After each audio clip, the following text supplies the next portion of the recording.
Na sua opinião, o capitalismo está naufragando no mundo também? Não, de maneira alguma, mas o capitalismo em estado puro, o capitalismo liberal não existe mais. Na verdade, nós temos hoje uma economia bastante dirigida. Desse ponto de vista, eu vejo o mundo de uma maneira um pouco negativa, porque nós vemos que o tipo de economia que vai se montando no mundo hoje, de maneira globalizada, não é uma economia capitalista, não é uma economia liberal, mas é quase uma economia fascista, quer dizer, um capitalismo monopolístico, tá certo? Com uma tendência dirigista e centralista muito grande.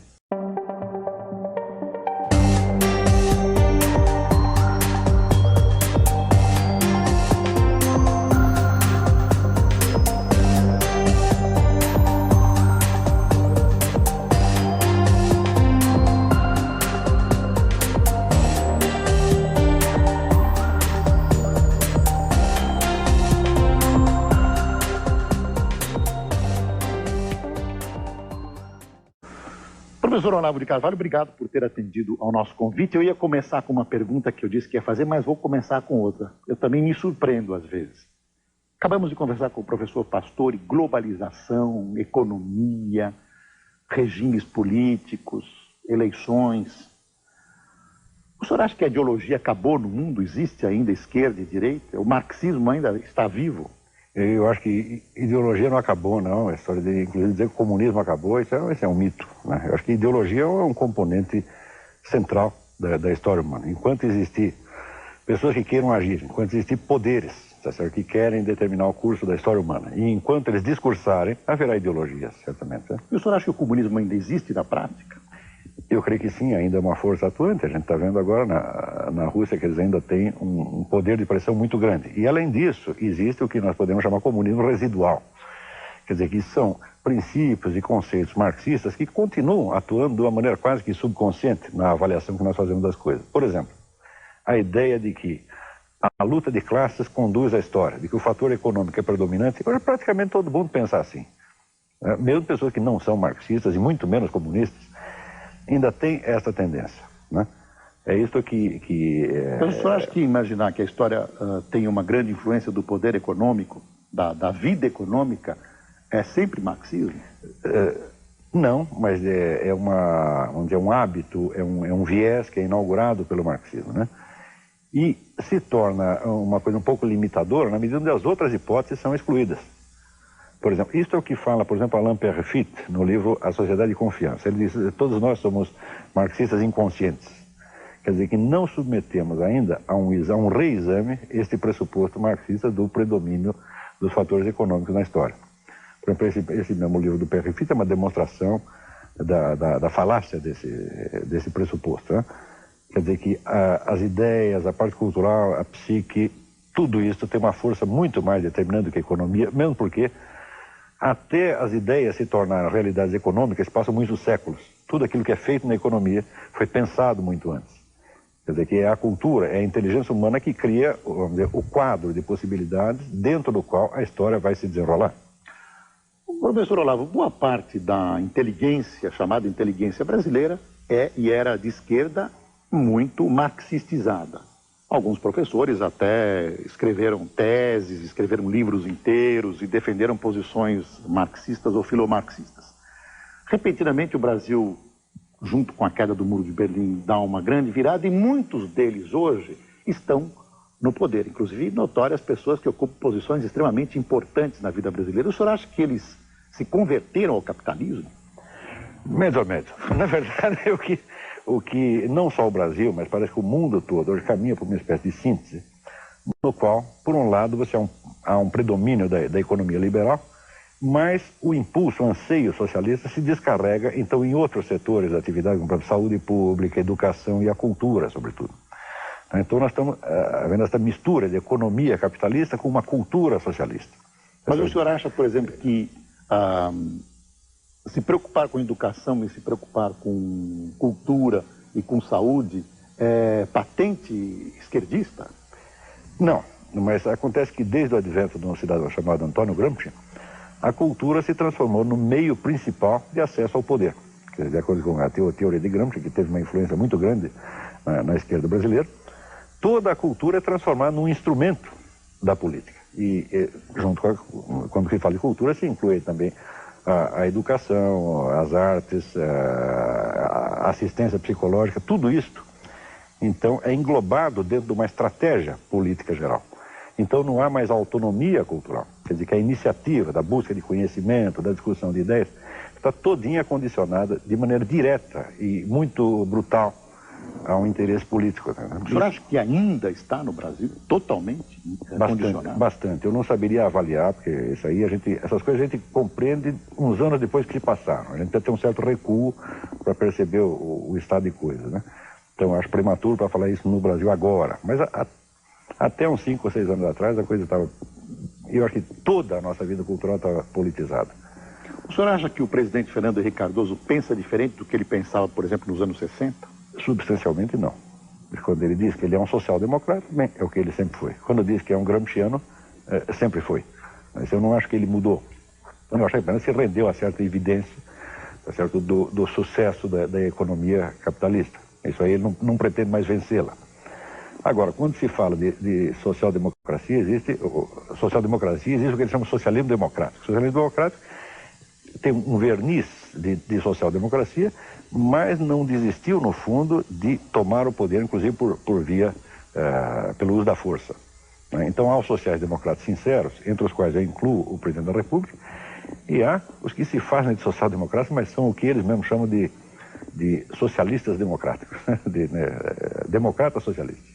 Na sua opinião, o capitalismo está naufragando no mundo também?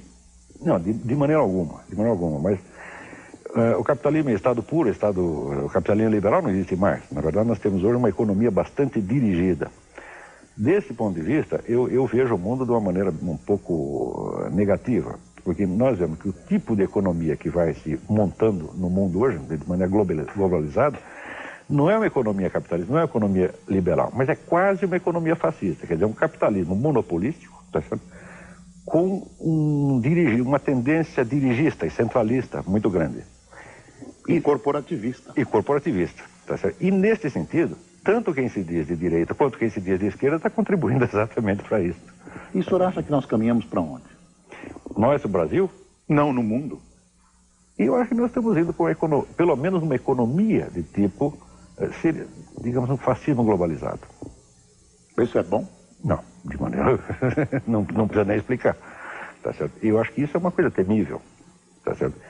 É evidente que não será um fascismo truculento como já tivemos uma fascismo amostra. Por causa das corporações, fascismo por causa do dirigismo. Por causa quer dizer, é um pseudo-capitalismo, na verdade, um capitalismo monopolista, tá certo? Centralista, planificado, e onde toda a cultura, os valores, os hábitos humanos são todos moldados para isso. Quer dizer, não chega a ser um comunismo, mas é um fascismo. E admitiria, por exemplo, discordâncias internamente? Quer dizer, vai ao ponto de admitir a oposição? Eu não sei se haverá espaço para isso dentro de alguns anos. A gente vê que a margem das discussões parece se estreitar a cada dia, não é isso? E a margem para o exercício da inteligência diminui a cada dia. Né? Eu não quero ser apocalíptico, não quero ser profeta da desgraça, mas parece que está indo para esse lado, né? Então, nesse sentido, as ideologias de esquerda e direita, elas representam como que duas alas de um processo único, que está indo, de qualquer maneira, para uma centralização. A tese, aliás, não é minha, a tese é de um livro de Bertrand de Juvenel, que eu considero o melhor livro de ciência política que alguém já escreveu, que se chama Du Pouvoir, sobre o poder. E onde ele, examinando a história do Ocidente dos últimos séculos, ele diz o seguinte: haja o que houver, sempre o poder sai mais poderoso. Quer dizer, o poder está sempre mais centralizado e sempre mais distante, né, do cidadão comum. Se nós vemos, por exemplo, qual o poder que tinha o senhor feudal sobre o camponês? Total pela lei, mas que instrumentos efetivos ele tinha? Econômicos? Ele era o dono da terra? Não, de jeito nenhum. A legislação previa tantos limites ao exercício desse poder que, na verdade, ele ficava reduzido a uma superioridade muito pequena. Agora, se você pegar um governante de hoje, o governante de hoje tem poder total sobre populações inteiras. Não, quer dizer, então, na sua opinião, divino. O senhor feudal tinha menos poder? Certo, não, isso não é um equívoco no qual eu incorro também? Não. O senhor feudal não tinha quase poder nenhum se comparado com o governante atual. ele tinha mais direitos por lei, mas não meios de exercer o poder. Essa a confusão toda vem de que, geralmente, a nossa cultura tende a identificar a história jurídica como se ela fosse toda a história. Então, pela história jurídica, você vê que os direitos da população foram se ampliando. Mas se nós, em vez de atentarmos para a história jurídica, nós fizermos a história dos meios de poder, dos meios efetivos de poder, então o governante atual, ele é quase um deus. Mas esse poder emana do povo? Teoricamente. Mas na prática, nós sabemos que o problema não é esse. Por exemplo, os governos atuais, todos os governantes, não só os governantes, como as grandes empresas, têm meios de produzir a opinião pública. Não é isso? Estes meios, por exemplo, seriam impensáveis para qualquer governante antigo. Júlio César não pensaria numa coisa dessa. O senhor fala em publicidade e propaganda? Eu vou lhe dar um exemplo. Quando Luís XIV quis formar o seu exército, ele teve que ir pessoalmente de cidade em cidade, pedindo, pelo amor de Deus, para que se alistassem. Tá certo? E conseguiu formar um exército de 144 mil pessoas, que era o maior da Europa. Quando veio a Revolução Francesa, então se criou o recrutamento militar obrigatório, e em questão de algumas semanas você tem um exército de 1 milhão de pessoas, e quem não quisesse ser alistado, ia para a guilhotina. Hoje, por exemplo, o serviço militar nos parece uma coisa inteiramente normal, quer dizer, nós nos acostumamos com este privilégio da autoridade, então já não nos parece opressivo, porque nós nos acostumamos com tudo. Mas quando chega, então, esses grandes regimes totalitários do século XX, nazismo, fascismo, comunismo, bom, esse tem o direito de fazer o que quiser conosco. Quer dizer, diz aonde você vai morar, diz aonde você pode trabalhar, com quem você pode casar. Quer dizer, há um controle muito grande que os governantes da Antiguidade, da Renascença, da Idade Média, da Antiguidade, nem poderiam imaginar. Júlio César nunca pensou, tá certo, em ter, vamos dizer, um poder, por exemplo, de deslocar, digamos, 60 milhões de pessoas, como fazia Stalin, né? Temos que tirar esse sujeito daqui e botar lá. Essa ideia nunca ocorreu a Júlio César nem a Átila Uno. E lhes pareceria monstruosa, na verdade. Professor, o senhor se envolveu em algumas vastas discussões sobre minorias. Por exemplo, a semana passada, ou retrasada, o senhor teve uma briga epistolar na Folha de São Paulo com a expressão está tudo negro, está preto, negritude. Como é que é isso, professor? O que acontece? Bom, ali acontece o seguinte, que houve uma entrevista do ministro da Cultura, Francisco Verfort, dizendo que o uso de expressões como denegrir e a situação está preta tem um fundo racista. O que é uma bobagem fora do comum, porque essas expressões não têm relação nenhuma com a cor da pele de quem quer que seja, porém, são expressões diretas da impressão de claridade e trevas, luz e trevas, que são impressões idênticas em todos os seres humanos. Tanto assim é que na própria cultura ioruba, o simbolismo das cores branca e preta é a mesma coisa, né? E eu duvido muito que o Chico Buarque, no samba dele, meu caro amigo, ao dizer que a coisa aqui está preta, ele estivesse se referindo a algum cidadão de raça negra. Ele está se referindo a um simbolismo primário, que é o da escuridão do cárcere. Mas a expressão judiar é uma expressão preconceituosa, ou não? Não, não necessariamente. Porque designa-se o mal que se faz a alguém. Esse alguém pode ser o próprio judeu.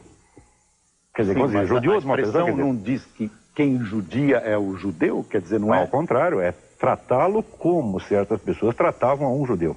Veja, isso faz parte da própria natureza da linguagem. Toda a ciência linguística do século XX... Que não é essa a interpretação que se dá hoje no Brasil. A palavra judeu estão forçando para dizer que isso é uma maldade feita por judeu. Não, maldade feita por judeu, feita contra o judeu.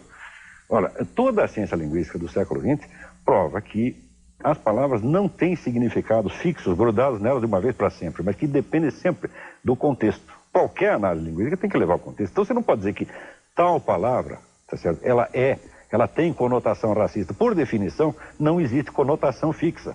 Quer dizer, a hora que chega um ministro da Cultura e diz isso tem uma conotação racista, ele está mostrando que não conhece a língua, não conhece os princípios elementares da linguística. Conotação fixa é absolutamente impossível, porque conotação é precisamente aquilo que o sentido de uma palavra tem de variável. Professor, a denotação pode ser fixa, mas a conotação, quer dizer, o valor associado, o valor subentendido, não pode ser fixo em hipótese alguma. Portanto, a mesma expressão pode ser usada com sentido racista ou com sentido não racista e até com o sentido contrário. Isso aí faz parte da mecânica natural da língua. Muito me espanta que tanta gente hoje ignore ou finja ignorar uma coisa dessa. Professor, o senhor manteve uma imensa polêmica com o reitor da PUC do Rio, porque 3 jovens escreveram um artigo num jornalzinho estudantil, o indivíduo individualista. O indivíduo. E acabou havendo, e que foram considerados racistas, e evidentemente não são. Pelo menos a expressão no artigo deles não era racista, a meu ver. Não era absolutamente. Mas a época que aprendeu o jornalismo... A posição que eles defendiam lá era exatamente a posição tradicional brasileira que nós recebemos de Gilberto Freire e Darcy Ribeiro. Quer dizer, o Brasil não é uma sociedade multicultural como a americana, mas é uma sociedade mista. Quer dizer, uma sociedade essencialmente mestiça. Tá certo? Nós temos quase metade da nossa população é mestiça. Ora, fica evidente que o problema das raças aí não se coloca de maneira idêntica ao que se coloca numa sociedade multicultural como a americana, onde há guetos separados, onde o pessoal de uma raça tem os seus representantes políticos, não conversa com o vizinho e assim por diante. Ou seja, o diálogo entre raças numa sociedade multicultural como os Estados Unidos é um diálogo político, feito através de seus representantes da sua elite. Agora, aqui não. Aqui o convívio das raças é feito diretamente.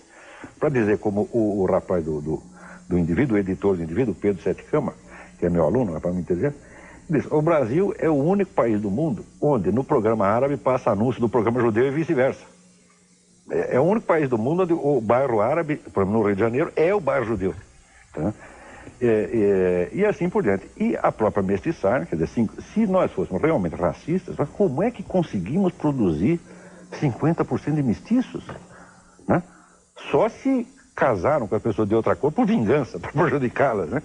Tem pessoas que a gente pergunta contra quem ele vai casar, só se foi isso. E os nossos grandes escritores, nós tínhamos conversado antes do programa, Machado de Assis. Mas é exatamente, Machado de Assis, Cruz de Souza, veja, já eram Cruz de Souza, Gonçalves Dias, quer dizer, já eram glórias no século passado. Já eram pessoas... Nessa polêmica, que eu não sei se acabou e como acabou, o jornalzinho foi apreendido, eles apanharam... Não, houve inicialmente um ato de violência que juntaram 100 militantes, eu creio que insuflados em parte pela própria reitoria, tá certo? Ou se a reitoria não insuflou, pelo menos foi conivente, e avançaram em 100 contra 3, quer dizer, um negócio de uma valentia extraordinária, né? O que eles escreveram literalmente era mais ou menos que havia negros que haviam escravizado negros. Isso é um fato histórico conhecido, porque a escravidão na África ela existiu durante 1000 anos. E, note bem, quando no século passado a Inglaterra proibiu o tráfico, reprimiu o tráfico, quem se rebelou contra? Foram os potentados africanos, negros, do Sudão, que lucravam com isso. E lutaram de armas em punho contra os ingleses para manter a escravidão. Ou seja, não só a libertação dos escravos, como a própria ideia de que as pessoas de todas as raças devem ter os mesmos direitos, esta é uma ideia da criação da civilização do Ocidente. Agora, o que não tem sentido é o seguinte: o movimento negro começou reivindicando que os negros pudessem desfrutar, em paridade com os brancos, dos direitos e benefícios criados pela civilização ocidental. Isso é a coisa mais justa do mundo e isso não se discute.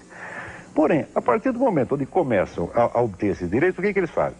Começam a exigir que esta civilização que lhes deu esses direitos seja condenada e que sejam exaltadas, em contrapartida, as culturas africanas que eram escravistas, tirânicas, tá certo? E na qual eles hoje não quereriam viver por nada deste mundo. Quer dizer, quem é que vai querer trocar a sua condição de cidadão brasileiro, de cidadão americano ou de cidadão inglês, tá certo? Para querer ser um súdito de um potentado sudanês, tá certo? Que pode escravizá-lo, vendê-lo. Quer dizer, não tem sentido. O senhor acha que o movimento negro no Brasil está copiando esse movimento negro americano? Não maciçamente ainda, mas já está. A gente já vê uma certa tendência nisso aí. Só que para os americanos ainda se entende esta demência pelo fato de você ser justamente uma sociedade multicultural onde as pessoas já não se compreendem umas às outras. Mas nós que estamos aí na mestiçagem há 4 séculos, nós não temos o direito de ser tão burros assim. Nós não temos o direito de não nos compreender mutuamente desta maneira. Tá vendo? Professor Olavo, essa conversa leva a outro ponto. O senhor acha que a universidade é um lugar de exercício de ideias e de liberdade hoje no Brasil? Bom, quem queira exercer a inteligência livremente não será impedido de fazê-lo, apenas não será estimulado. Tá, não será patrulhado? Como esses jovens? Eu creio que sim, Eu posso falar muita coisa porque eu não sou um membro da profissão universitária, eu sou um jornalista, tá certo? Mas eu vejo amigos meus que são professores universitários e eles se sentem muito vigiados e patrulhados. Tá? E a toda hora eu escuto a seguinte frase: se eu dissesse essas coisas que você diz, eu já teria perdido meu emprego. emprego há muito tempo. Agora eu não posso perder meu emprego porque eu não o tenho. Mas Quem patrulha? os colegas... Mas por quê? Baseado no quê? Primeiro no corporativismo, tá certo? E na intocabilidade da elite acadêmica.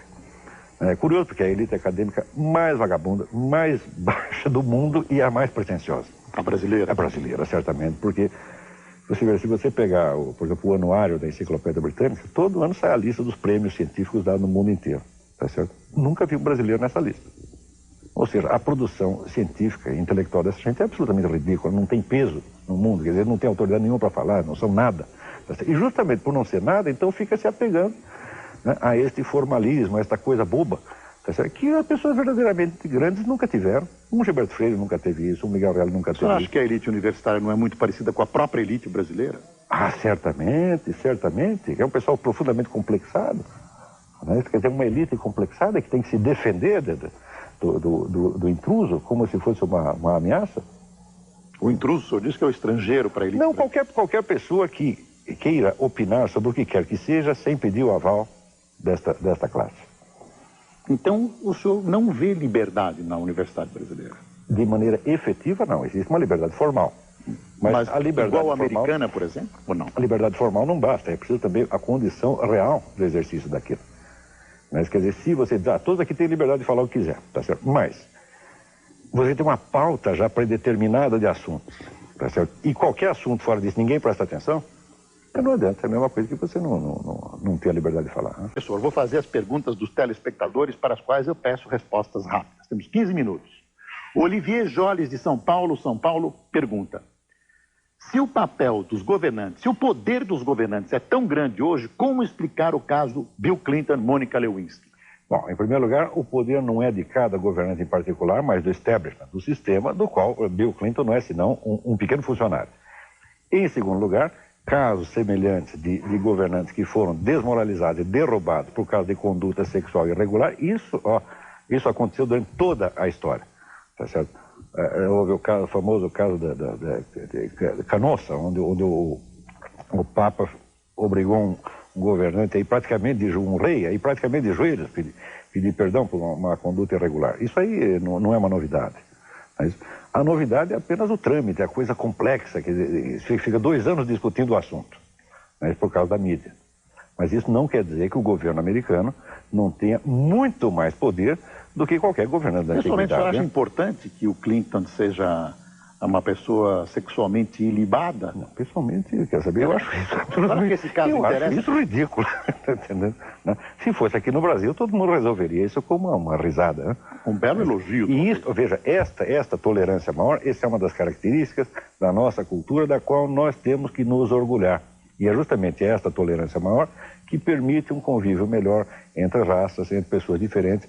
Quer dizer, nós, em vez de valorizarmos aquilo que é bonito, que é glorioso na nossa cultura, que é invenção nossa, nós ficamos copiando erros de americanos. Não tem sentido, eles não têm nada para ensinar a nós, nem com relação a isso aí, né, como julgar um governante, e nem com relação ao problema de raça. O Nivaldo Cordeiro tem uma pergunta que não se perca pelo sobrenome, ele é economista. O que o professor recomendaria para um cidadão comum atomizado para resistir a esse processo de dominação das grandes corporações e do Estado? Nivaldo Cordeiro. Ele está referindo ao indivíduo. Ao indivíduo. O que um cidadão comum atomizado pode fazer para resistir a esse processo de dominação das grandes corporações? Bom, eu acho que do ponto de vista da preservação da sua alma individual, da sua psique, tá certo? Eu acho que a grande defesa contra todo esse processo massificante está nas velhas tradições religiosas. O cristianismo, o islamismo, o judaísmo.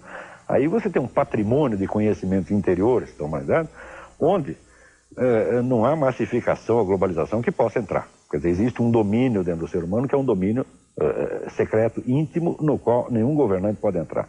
Você tem que tentar se instalar neste centro de si mesmo, e para isso o guiamento é encontrado nos grandes sábios místicos das tradições antigas. Mas isso só do ponto de vista da alma individual, não estou falando em termos globais, políticos, né? O Cristiano Mestriner Rodrigues, que é um economista, pergunta: que fim levou o caso dos estudantes da PUC do Rio no que tange as acusações que lhes foram imputadas sobre racismo? Depois ele pergunta qual a sua opinião sobre o movimento negro, que você já deu. Né? Bom, o que deu lá foi o seguinte: O reitor da PUC, padre Jesus Hortal, afinou. Porém, afinou de uma maneira um pouco hipócrita, porque ele tinha feito as acusações num documento oficial da reitoria, e anunciando que ia puni-los. Depois, retirou as acusações e disse que desistia de puni-los, porém fez isso numa declaração à imprensa, sem cunho oficial. Isto não me parece uma conduta honesta. Aliás, eu já disse tudo o que eu pensava desse cavalheiro, né? E lamento que pelo cargo seja necessário chamá-lo de Vossa Excelência, porque eu não vejo excelência alguma ali. Tem a excelência do cargo, evidentemente. Mas a pessoa agiu muito abaixo do que se espera. Você espera retidão, clareza de palavras, tá certo? E não uma ameaça, uma bravata dessa de que você junta uma universidade inteira, quer dizer, uma reitoria, mais 2 a 3 organizações militantes, tudo para ameaçar 3 garotos, né? E depois, você ainda se intimida por ver que falou uma besteira, em vez de confessar e de declarar oficialmente, olha, não há punição, não há crime, não há nada, não, apenas declara à imprensa, mas não assina embaixo. Isso não está certo. O Ricardo Martins, que está nos assistindo no Chile, eu não estou entendendo o nome da cidade, Iquique, ele é um brasileiro que vive há 3 anos no Chile. Ele pergunta, ele não acha que o problema brasileiro vai muito além disso, se não falta vergonha na cara por parte dos políticos brasileiros? Mas não tem, é claro que vai muito além disso, apenas, tá certo? Eu responderia como Ortega, que outros façam o seu mais, como eu faço o meu menos. Quer dizer, o meu setor é assim, é a cultura, a vida intelectual, então eu me limito a falar daquilo que eu entendo e que é, vamos dizer, o meu território. Não venha pedir para mim um modelo de Estado, uma solução para o Brasil no século XXI. Eu não tenho nada disso. Mas hoje em dia todo mundo tem, né? Quer dizer, todo mundo tem uma solução, tem uma fórmula de mundo, né? Uma forma de universo. Eu não tenho nenhuma. Eu apenas estou me referindo, vamos dizer, a problemas óbvios, sem nenhuma tentativa de enfocá-los globalmente, mas problemas que isoladamente chamam a atenção e que denotam no Brasil uma decadência da inteligência humana, uma decadência cultural verdadeiramente alarmante. Quer dizer, porque não é decadência da cultura, é decadência da consciência. Uma dificuldade que as pessoas, que a elite intelectual está tendo para inteligir, para entender o que se passa. E na medida que não entende, cai no emocionalismo barato, no facciosismo, tá entendendo? E no moralismo atroz. Tem uma pergunta longa aqui, interessante. O Bruno Bockman Moreira que nos manda. Professor Olavo de Carvalho, primeiramente meus cumprimentos pelos artigos que tenho lido do senhor na Revista República, Revista Bravo, Jornal Folha de São Paulo. Acerca de artigo recentemente publicado na Folha, contestando a imaginada demonstração de racismo contido em expressões como, por exemplo, a coisa está preta. Pergunto porque geralmente só com relação à raça negra se descobrem supostas intenções preconceituosas. Até que ponto pode-se afirmar que existe preconceito e racismo no Brasil, partindo-se da definição desses 2 vocábulos feita por Wilson Martins há algumas semanas no artigo semanal que escreve? O senhor despreza a filosofia marxista? Nada se salva nela? Não, são 2 perguntas. Vamos por partes. Primeiro, o preconceito é uma coisa, o racismo é outra. Quer dizer, o preconceito é uma atitude interior que você pode carregar dentro dele sem que você jamais saiba. Eu acho que o preconceito é um direito humano. Todo mundo tem direito a ter preconceito contra o que quiser. Tem um monte de pessoas que têm preconceito contra mim, eu não acho que elas estão erradas, não. Para nós nos livrarmos... que tem contra mim, eu acho que estão erradas. Estão erradas. Eu acho que estão erradas. Mas elas têm o direito de achar que isso é um preconceito seu. Tem o direito. Tá, quer dizer, o preconceito é simplesmente um resíduo da burrice humana. Nós não podemos fazer uma lei que proíba a burrice humana, que proíba a covardia, que proíba vamos dizer, a maldade interior. Tá certo? Eu acho que é melhor conviver com um pouco de preconceito do que você fazer um superestado que, a pretexto de proteger uns contra os outros, oprima a todos igualmente. Este é que é o grande problema. Quer dizer, eu não acredito no Estado mamãe que vai proteger todos os garotinhos, né, amarrar a mão de todos eles. Isso não é bom. Em segundo lugar, o Brasil não precisa disso. O Brasil já mostrou a sua capacidade de ser uma sociedade mista, onde as pessoas convivem sem violência, sem maldade. Quando se alega, por exemplo, a diferença de nível econômico entre a população de brancos e pretos, e se mostra isso como sinal de discriminação, de que isso prova apenas desconhecimento da história. Por quê? Entre a abolição dos escravos e o primeiro surto industrial, passaram-se 40 anos. E durante esses 40 anos, a população negra liberta foi se multiplicando. E não havia emprego para eles. Portanto, não foi que ninguém decidiu jogá-los fora. Simplesmente não havia onde colocá-los. Isso nunca foi resultado de uma perseguição intencional. Porque se houvesse realmente ódio racial no Brasil, não haveria o nível de miscigenação que existe. O Mário Lopes, de São José dos Campos, São Paulo, pergunta: a psicanálise se tornou a principal ideologia da sociedade capitalista ocidental, sobretudo após o declínio do marxismo nos anos 60. Gostaria de saber como você enfoca o auge da ideologia psicanalítica, o que permitiria sua penetração na chamada inteligência e na mídia. Olha, essa questão da psicanálise aí precisaria de tempo para discutir. Eu nunca levei muito a sério a psicanálise pelo fato de privilegiar de tal maneira o inconsciente do indivíduo, que esse inconsciente parece ter uma individualidade própria. Se você diz que uma parcela sua é inconsciente, isso significa precisamente que ela não passou pela filtragem da sua consciência. Em que medida você pode dizer que isto é uma parte da sua personalidade? Ou, ao contrário, isto é um resíduo impessoal, coletivo que está dentro de você? Portanto, eu não acredito que exista realmente um inconsciente pessoal nesse sentido. Quer dizer, cada um tem o seu inconsciente e o carrega aonde vai. Quer dizer, o inconsciente é justamente aquilo que não está personalizado no indivíduo. Você não acredita em psicanálise? É isso que você está dizendo? Em alguma coisa, sim. Por exemplo, eu acho que o método da catarse verbal, isso existe. O que não funciona é, primeiro, a definição que o Freud dá do id, ego, superego como um sistema, tá certo? No qual a consciência não tem o predomínio.